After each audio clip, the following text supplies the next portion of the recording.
Welcome, low ego action heroes. This is Debbie Levitt from deltacx.com. We're a full service CX and UX consultancy, and welcome to every Friday we do practicing critical thinking. And like every other week, we will be practicing that critical thinking on things that you have sent in during the week. If you would like to send something in, you can find a link to how to do that at deltacx.com/links.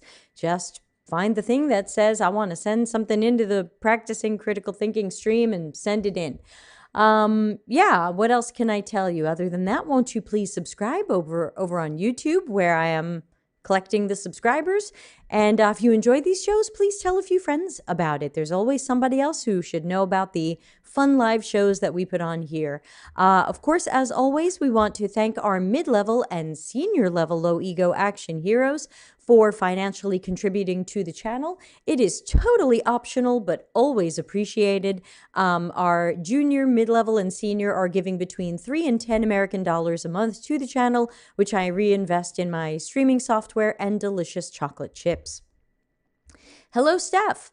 Since I have a hard stop tonight, since we're going out to dinner, I am going to jump into my screen and flip everything over and jump right in to the stuff. Let's see. Yeah, there we go. So you've got the tip jar, the chat room, and the pages that people have sent me.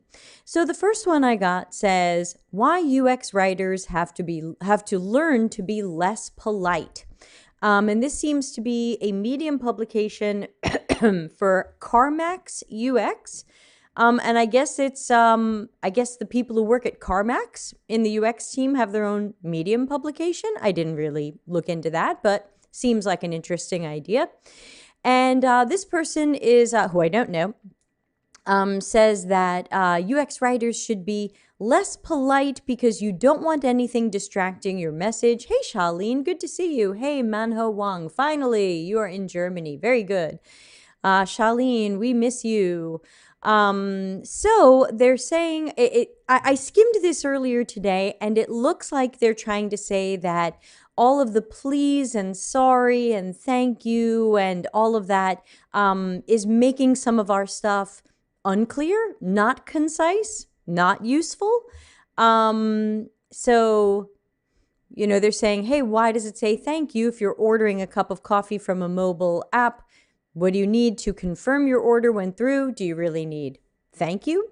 Melanie says, hello from the Netherlands. Hi, everybody. Thanks for joining. What do you think so far? As I'm showing you some of this article, what do you think? Do you think that please and thank you and sorry are things that add to UX writing and copy? Or do you think they're things we shouldn't include?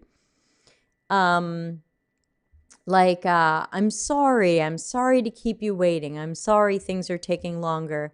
If you're going to use the word sorry, be judicious about it. Save it for instances when you are at fault for a bad experience. Don't apologize for something out of your control. Instead of saying, sorry, we're out of iPhones, focus on moving the user forward. What's the next step we can take? I don't know, y'all. I think that I would still keep the polite language in. I think he does make a good point that we do have to make sure that the language is then actionable. Like, if you can't do something, what can you do?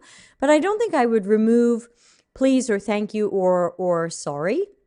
I think those can lend personality to copy. I think they can show that we care. I think it can show that we are taking responsibility for something we messed up. Hi, Claudia. I think it's culture-based. Yeah, I think so too, and I think it could be a positive culture thing. I don't think that we should get so concise that if somebody searches for something and we can't get that for them, that we just say, please reserve the iPhone when it's back in stock. Or, that's out of stock. Do you want to reserve it for when it's back in stock?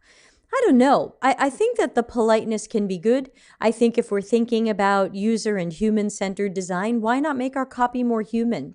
So I'm not sure I agree with this guy, but I'm interested in what everybody else in the chat room would say. So I will jump to the next one, but if any comments come up, we'll read them out. This is Tom Scott, and we have blocked each other. I'm not too sure who blocked who. You never know. And I didn't go back and try to check. But in a private browser, I can open up what he has said. And a week ago, he said, I believe the biggest gap in the design industry right now is visual designers. Every team could do with more visual talent. People who just love the craft of visual execution. Why is this? Maybe because UX paid more for years, there was a huge push to convert people into unicorns, and UX is easier to teach, evidently, than visual design. So there was more people coming into UX than visual design. Who knows? If you don't know, you probably shouldn't be writing a post. And I would probably also say clickbait. Charlene says, I've met him in person. Well, you can tell us what you thought, or you can send that to me privately. I'm going to go with clickbait on this, and I'm also going to roll out meaningful, actionable, helpful. What can any of us do? Because Tom Scott, whoever he is, thinks that we don't have enough visual designers. And it's strange because he's also acknowledging that many people working in UX were visual designers. So then technically we have the visual designers, and no, UX isn't easier to teach. So I think this gets, no dogs out of dogs because I think it's clickbaity and I don't think it's meaningful, actionable, or helpful. But I do think it's the kind of thing that a visual designer, especially one who isn't in UX or doesn't want to do UX, is going to go, yeah, I feel seen. And it's great. We want people to feel seen. But I don't think you have to poop on other stuff to help people feel seen. Like, I don't think it makes sense to say, UX is easier to teach than visual design. Now it just seems kind of pandering to me. What do y'all think? The chat room is always so quiet. Ever since I renamed this Practicing Critical Thinking, the chat room got very quiet. You were all very judgmental with stuff when this was the reaction stream. No, and I think especially as we move more and more into design systems, those are going to be the people who do the craft of visual execution, and the rest of us are just going to put those pieces where they go. So I don't know. I'm going to move on. So this is going around, and someone sent me Jonathan Coleman's new stuff on transparent recruiting, a better way to hire people. It was like a 40-minute video or a 93-slide presentation, and I didn't go through either. I think it's very sweet that many of you think I have the time for that. So I do not know what is in this. But when I look at his description of it, I can certainly respond to that. So high growth companies will need to hire more people in the next 2 years than they did in the past 10. Who knows, right? Who knows? That's just a number. He's writing that. It could be clickbaity. It could be true. We don't know, We don't know. I mean, who knew that in the pandemic we were going to fire everybody? So, I mean, who knows what's coming? How will they hire them in the competitive employer market of our lifetime? Yes, it is very competitive out there, and it is becoming a candidates market. Transparent recruiting is an equitable practice that levels the playing field so all candidates can perform their best. Let's jump into what Mix Betty is saying on the previous piece. Maybe I'm missing something, but isn't that one of those things that would depend on what you found on research for the particular problem, for the particular audience, thinking about the polite speak? Yeah, that's a good point. Betty is right. I would say that we should know our customers well enough to know the right ways to speak to them, and that's something that would go through cycles of testing and improvement so that we know what kind of copy or tone of voice works best for them and what we're selling or doing. Excellent point, Mix Betty. Okay, so Jonathan says, approach candidates as a manager, not a marketer. Show how you understand their needs, make it as easy as possible to apply, and be radically open about what you look for. When I skimmed this earlier, my gut reaction, and I don't know about your gut reaction, was this doesn't seem special. This doesn't seem like it's a thing, or it needs its own name, or it needs a video course. This just seems like the way recruiting should be. This should just be recruiting. I think recruiters Hiring managers should approach candidates as a manager, not as a marketer. Hiring managers should care about understanding needs and then care about those needs. Managers should make it as easy as possible to apply. I won't even apply if you're using Workday. Oof, ouch. And be open about what you look for. Yeah. And also better job descriptions. I mean, this may sound familiar, but how about everything that I put in my 8-hour course on attracting and retaining CX and UX talent? I don't think any of this is new or groundbreaking. A simple, reusable strategy and set of tactics. I think we're commoditizing this just so there's something that this person can offer or sell, but I don't see what's so special about this. Compelling ways to set clear expectations and success criteria for candidates. Like, you should kind of be doing that anyway. I just don't get this. Melanie says, about the Tom Scott article, I'm new in the UX versus designer spat. Is it because companies are scrimping and want researchers doing design and vice versa? Melanie, great question. I don't even know what Tom is responding to. That's another great critical thinking moment, and Melanie's nailed it.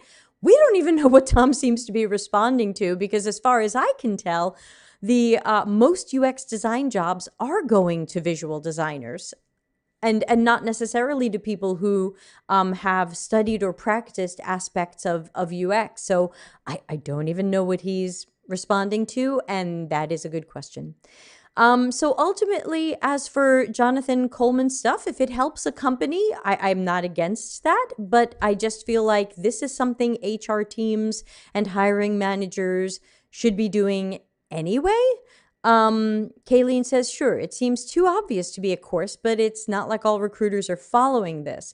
Yeah, exactly. I mean, this just should be the way it is. It doesn't need a special name like transparent recruiting, because nobody wants non-transparent recruiting. Or is that opaque recruiting? Someone help me here. I'm not an artist. How to redevelop your job post to speak to your target audience and their goals, their motivations, and their frustrations in a way that deeply resonates. Yeah, again, I did this. So, Delta, if you go to deltacx.academy, you can take completely for free my course right here, Attracting and Retaining CX and UX Talent. And it sounds like I go through many of the same things. So I guess whether you get it from me or from him, whatever. And Ray says, yep, lots of people are looking for visual designers and Figma experts. That is true. So ultimately, I can't say specifically about whatever Jonathan is doing because I didn't review it. But my thought was like, yeah, this doesn't seem special. It's just the way it should be. And I hope people can do it. Mixed Betty says, refresher course doesn't sound as sexy. Guess not. All right, let's go to the next one.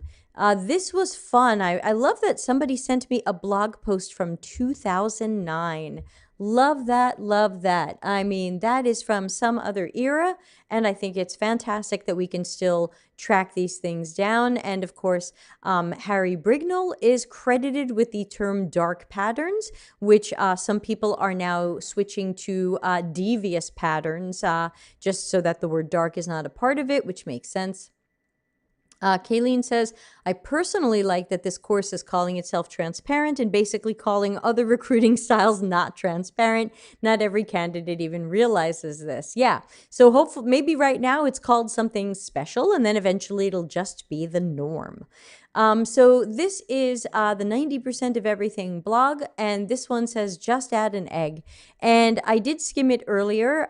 It's about Betty Crocker, which if you don't live in the US, Betty Crocker is a brand of it's like cake mixes, and it's a bunch of powder in a box, and usually you're just adding some water to it. It's like, kind of like just add water and an egg and you've got a cake. So it's really designed to be a convenience thing.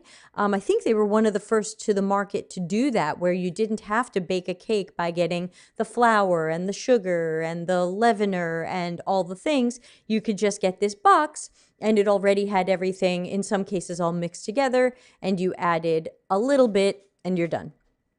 And the interesting thing, the story that they tell here is that, let's see if we can find it. The company was refining their approach to marketing. While they sought to promote a quick and easy product that retained a fresh homemade quality, the market was slow to mature. The company called on some business psychologists. And the problem, according to the psychologists, was eggs. They believed that powdered eggs, often used in cake mixes, should be left out. So women could add a few fresh eggs in the batter, giving them a sense of creative contribution.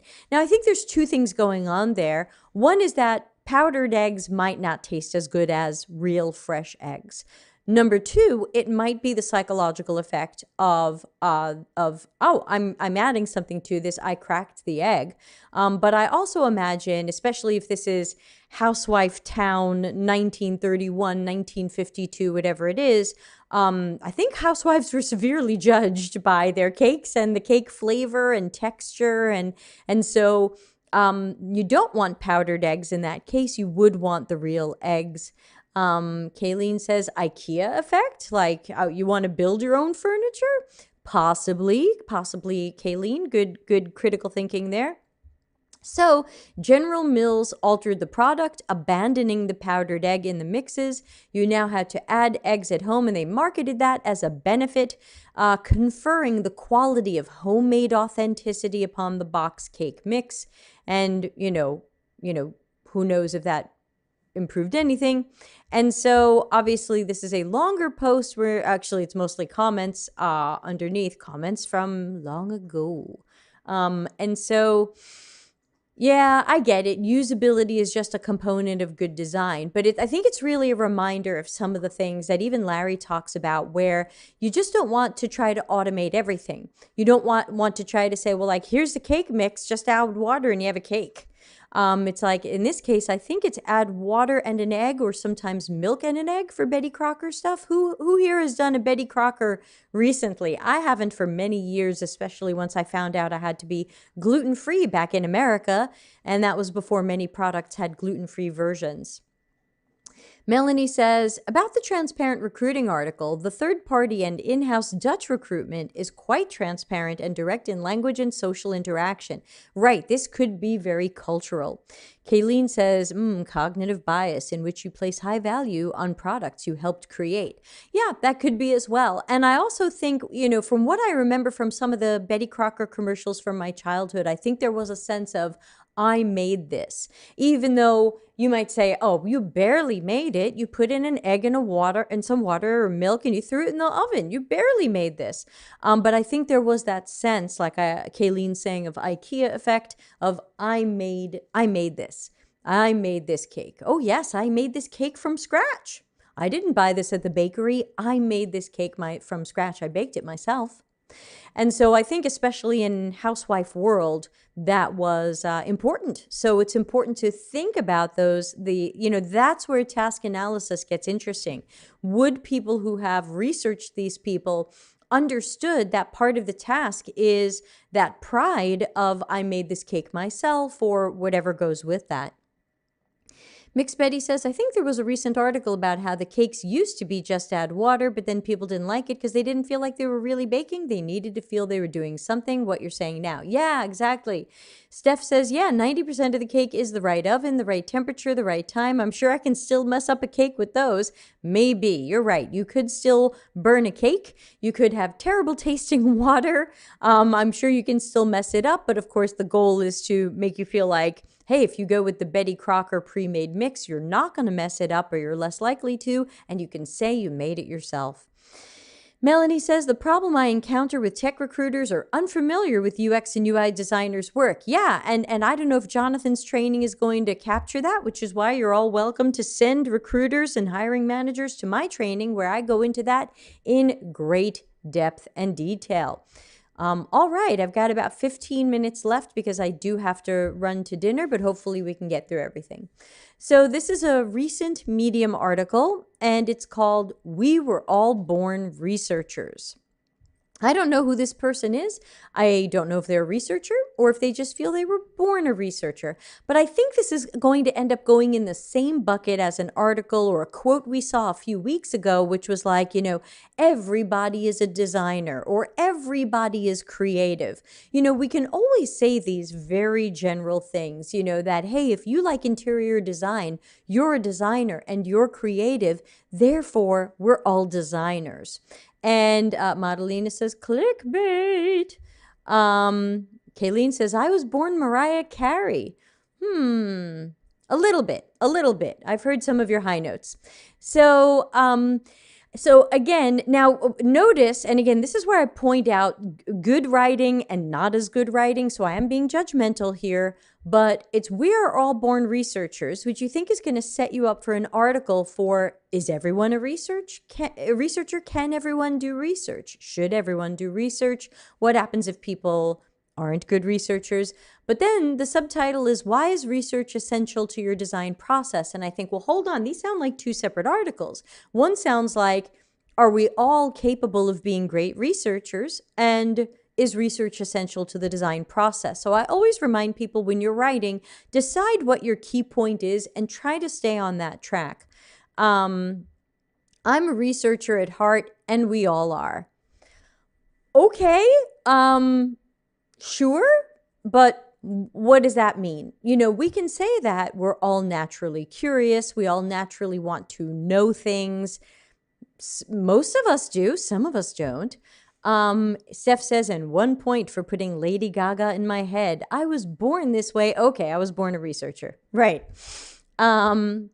So for this article, I will step back and wonder why we need research. Okay, so I feel like we're a little all over the place here on what the point of the article is. And this is typical feedback that I give people when I do a little mentoring or coaching on their writing is, what was your point? Start with your point. But it sounds like they're going to combine research as a natural process with why do we need research? So, is research a natural process? And then she has the design process is a spontaneous play. So I'm probably going to give up on this article right about now. I think there's a lot of stuff in here that's being offered, but I don't know if it's going to be seen through. It reminds me of those plot moments that get introduced in movies and then you never find out what happened to that person. So I am not too sure what I'm reading this to find out. I definitely don't want to tell people that research is a mindset, because research, it's more important to have the craft and the set of skills than the mindset. Avidtar says, I heard a nice quote that says, research is valuable when research is valued. That's a great one. Do we know who said that? The enemies of research. So this person's just quoting Erica Hall a lot. I guess you could just go read Erica Hall. So ultimately, I would have to say I'm not sold on this article. I'm not too sure what the point is going to be. And go read Erica Hall, evidently. Foster curiosity to unveil the inner researcher. That still won't necessarily make you a good researcher. Just because you're curious doesn't mean you're a good researcher. So there's a little bit of logical fallacy here. Slow down to reduce biases. I think even when some people are moving slowly, they will still be biased. So I don't think speed is what is going to block or inhibit or surface a bias. And develop a critical mindset. Hey, this whole show is about critical thinking, so that I can agree with. Miguel says, I just arrived and I see that. Oh, God. Steph says, honestly, anything that has the this is natural, a natural thing argument is already a red flag for me. I might be biased because this is used a lot against queer people. Yeah, I see that. But I also agree with you that as soon as it's like, hey, everybody can do this because it's natural. You think, so you're a thinker. So you're a design thinker. People are making these little fake logic chains, and I don't have a lot of tolerance for it. All right. This seems to be a course for sale. Now, again, you don't have to send me courses for sale because I did 2 shows on them and I teach you how to look at them critically, but we can look at this one too. So this says it's the only tailored course for critical thinking for people who do research by Alt UXR. Now that sentence threw me a little bit. Is Alt UXR how I do the research? Is this the only course from Alt UXR? Is it Alt UXR's only critical thinking course? I thought the sentence was a little weird. Madalena says, my name is Thinker, Design Thinker. Power up your user research by creative thinking and get inspired by creative user research examples from around the world and deliver your best work. Okay, so that's 3 things they've promised you here. All right. If you conduct UX,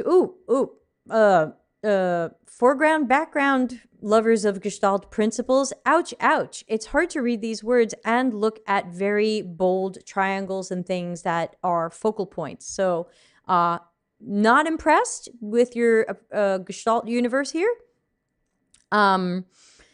Let's see. Here's how Creative UXR will give you the tools and inspiration to becoming more creative at work and in life. There's just promises being added on top of the pile. By the end of this program, you will start to identify opportunities for creative thinking and user research and get inspired by relatable examples. Look beyond research methods and level up your approach.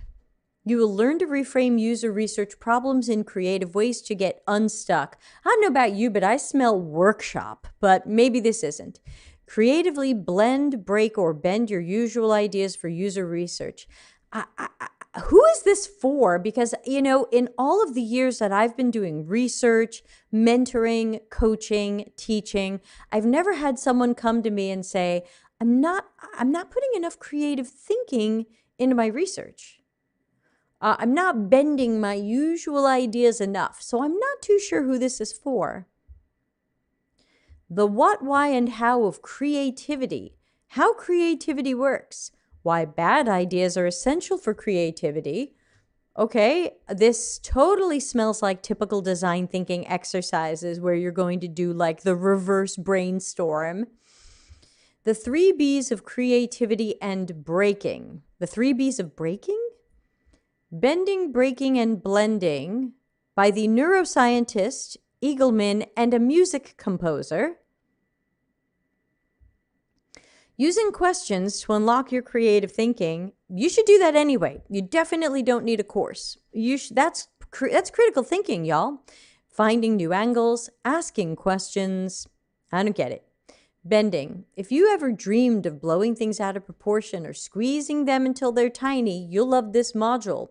Nope, I try not to blow things out of proportion, and I try not to squeeze things until they're tiny. I try to make things the right size for what they are.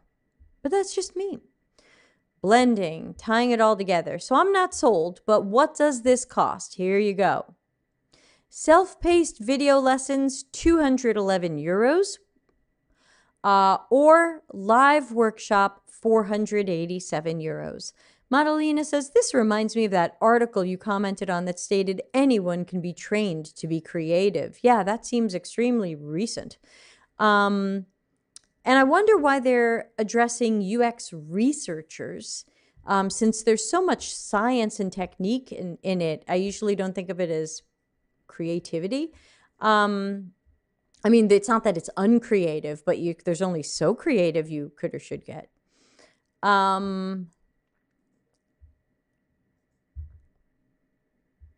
We need creative thinking to solve problems, reframe questions. Yeah, I don't get it. I'm not creative by nature. You will start with our tool set. I always see things and I think this is for people who love templates and tool sets and being told to adopt a mindset. But I don't think it's for everybody else. I don't know. I'm going to move on. Steph says maybe they teach creative ways to find users and do research when people won't let you talk to the users. Oh, it hurts. It burns. All right. I've got 10-15 minutes left. This is Mark Evans. He is a chief marketing officer and strategic marketing advisor. So I don't know him, but somebody here does. And this is what it says. I would hate Canva if I were a designer. For one, it has democratized design. Anyone can pretty much design anything. We've all become DIY designers. It means less business for designers. As important, it has elevated the bar for designers. What? Whenever I'm not impressed by a designer's work, my first thought is, I could have done this in Canva. Or worse, it looks like this was done in Canva. Designers need to spend more time understanding what their clients want and provide better and higher quality work. A Canva for content has yet to appear for writers, although it looks like WordTune Grammarly and Jasper, formerly Jarvis, show that AI is a force to be reckoned with. We've entered a world of creators versus technology, or creators and technology. It's game on for creators who need to embrace technology, but also become more creative, bold, and willing to take risks. All right, so I'm going to go with a little bit of clickbait here, but also if you watch the writing style, we actually went through, I think, 3 different themes. We went through Canva can make anybody do design. Canva makes people judge design more harshly and might be more likely to make people think they could have done the design a professional did. Then we went through designers need to better understand what clients want and do better work. Okay. And then we ended up with AI is an amazing force. So we covered 4 different things and not that well. Numair says, do you think using odd numbers in mentioning price works better? Numair, from what I've seen, companies tend to run their own UX research on pricing to see how their customers perceive pricing. Does a certain number at the end help? Does having fractions of a unit help, like 211 euros and 97 cents of a euro? Usually you want to run your own internal research to see how people perceive pricing. And Steph says, I'm sassy. You put Gaga songs in my head. I'm sassy. No, I that's fine. So again, meaningful, actionable, helpful. What can we do? Because we read this thing. Evidently, graphic designers just have to do better work. How? Why? What does he think about Canva makes this raise the bar for designers? Can Canva really replace professional designers? I'm old enough to remember when people thought that, what was it called? Now I'm forgetting it. What was Microsoft's thing where anybody could make a website? What was that called again?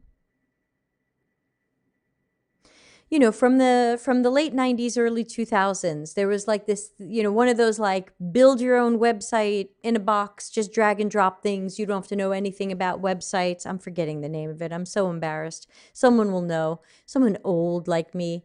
Everybody thought they were a web designer, and everybody's not a web designer, even if you have the tools. Thank you, Kayleen. Front page. I was like, Cold Fusion? And like, no, not that. Yeah, thanks everybody. Front page for sure. Remember when everybody got front page and were sure they were an amazing website designer? Well, you were a website designer, but that doesn't mean you were a good website designer. As I always say, Toonsis the cat can drive, just not very well. So I find this just kind of clickbaity, and I feel like it's not particularly actionable. So there you go. Ray says, I don't think it can replace pros. Pros are the ones designing the templates, so the logic doesn't add up. Yeah, that's right. Someone made Canva so that you could pretend you were a designer. Steph says, honestly, I like Canva. I put assets in it, like release notes, headers, and support team just has to update the date. It's great if you prepare templates non-designers need to adapt. Kayleen says, not about the tool itself. It's the knowledge that allows you to use it well. That's right. Hand me a hammer, and I am still not a professional carpenter. All right, we've got one more, and then we're going to get out of here today. This is Rajiv. I don't know him. I've never heard of him. He's new to me. I don't think we're connected, but I'm in a private browser, so it doesn't say. And it says, what's the difference between personas, archetypes, user roles, and more? Answer, it doesn't matter. You're asking the wrong questions. Read my full article. He only got 14 likes on this, so it looks like it died in the algorithm, but let's take a look at his article. So this is a LinkedIn article. It's always amazing to me that LinkedIn kills their own articles in the algorithm. And he wrote this a year and a half ago. This says September 2020, how to avoid sending personas to the documentation black hole. Now, we've talked about this on the show as well, and we covered this in Larry's task analysis personas video that you can find in the micro lessons. And remember, please do subscribe here and tell some friends about the stream. We want to help as many people as we can. Find 3 people who should know about the Delta CX YouTube channel and let them know. And then you can go into the micro lessons playlist and look for task analysis personas. So ultimately, I skimmed this earlier, and the font's a little bit big. We can bring it down. And basically, he says things that we've said before, so I think I agree with him. Oh, Steph says, it's just a tool. It's like saying PowerPoint is bad just because they provide templates. Yeah, I think you're still talking about Canva. Kayleen says, I've been seeing similar articles about personas unused in documentation and a trash can, etc. Yeah, it's very true, and that's why Larry talked about it as well. Very often when we make these personas and we say, they're kind, or they're 80% kind, and they like Starbucks, and they're this Myers-Briggs typology, they definitely go straight into the drawer or into the garbage because they don't set us up for any future success. They don't set us up to understand needs and pain points. They don't set us up to prioritize what we're going to work on. They don't set us up to know what to design. So I agree that that if you're making bad personas, archetypes, typologies, roles, it doesn't matter what you call them, they're probably not meaningful, actionable, or helpful. So I thought this article was okay because he's saying reflect on the business value in the personas. What are people going to understand about them? Do they understand what to do with them? How do they find the value in them? How are you going to achieve that value? And what are we doing to make personas or whatever they are so that somebody else's job is easier, which, you know, Larry and I talk about with respect to setting people or other parts of the project up for success, or again, just being something that's meaningful, actionable, and helpful. So I think I would agree with him there, though of course he doesn't tell you how to do this. He just says, you know, don't forget to think about it. So you can think about it, but then, you know, then what? So there's that. So I think we got through everything we planned to. Thanks to everybody who sent stuff in and joined us on the show. Let's take a look at what's coming next week. We do have Think Out Loud on Monday, but as of now, I have nothing to design. So if you would like to send something in for the Think Out Loud session, you can go back to deltacx.com/links and submit something for Think Out Loud. You are certainly welcome to. Melanie says, love the task analysis and persona micro lesson. Thank you. Yeah, thanks for watching it. Let's see what else is going on next week. Tuesday is an earlier office hours Ask Me Anything because I am doing a talk there. So that's going to be an hour earlier than usual. And some of us are still off because of daylight savings time. Hey, Linda. Thanks for coming. Good to see you. Wednesday the 23rd, I'm doing a fresh show. I've had a couple of comments and questions come through, something Steph and I were talking about self-publishing. So I wanted to talk about publishing your own book, publishing on Medium, publishing courses online. What kind of work goes into these things? What kind of money can you expect to make? And what kinds of things should you look out for in contracts if other people are going to be your publisher? I'm going to be speaking from personal experience, so other people might have different opinions here, but I think many of you are curious about that. And I think I might make a few slides, and I think I'll also talk about streaming here as well. I think some people are curious about streaming or creating videos, and they wonder how long does it take, and is it really worth it, and will I make money, and things like that. Steph says, looking forward to that. And Numer says, thank you for your valuable time. Well, thank you. You spent your valuable time hanging out here. So thank you for joining, and please tell some people about the Delta CX channel. So that will be Wednesday the 23rd, publishing. And then we've got Friday the 25th will be another critical thinking stream because we do this every Friday. And then let's see what's coming at the end of March. Think Out Loud again, which you have to send me something for. Tuesday the 29th, we might have a guest for office hours. I'm still working on that, but unknown yet. No stream Wednesday the 30th. I'm going to be busy that night. So yeah, I still don't have a very full calendar yet, but at least we have the Monday, Tuesday, and Friday streams that are on a recurring thing. Monday is Think Out Loud, Tuesday is Office Hours Ask Me Anything, and Friday is Critical Thinking, with you joining in. Mix Betty says, looking forward to the publishing episode. Yeah, I'm going to write some slides this weekend because I haven't started it yet. So we're going to need some slides. So with that, I'm going to play us out of here and wish everybody a safe and healthy and fun weekend. I hope you get to relax and stay away from work. Day job starts again Monday. Do what you can to get in some rest. I'll be working all weekend. Don't be like me.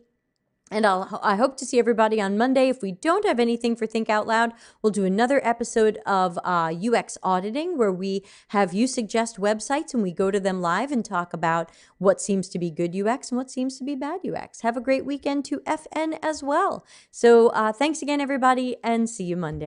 Customer centricity as business intelligence. Visit deltacx.com to learn why we are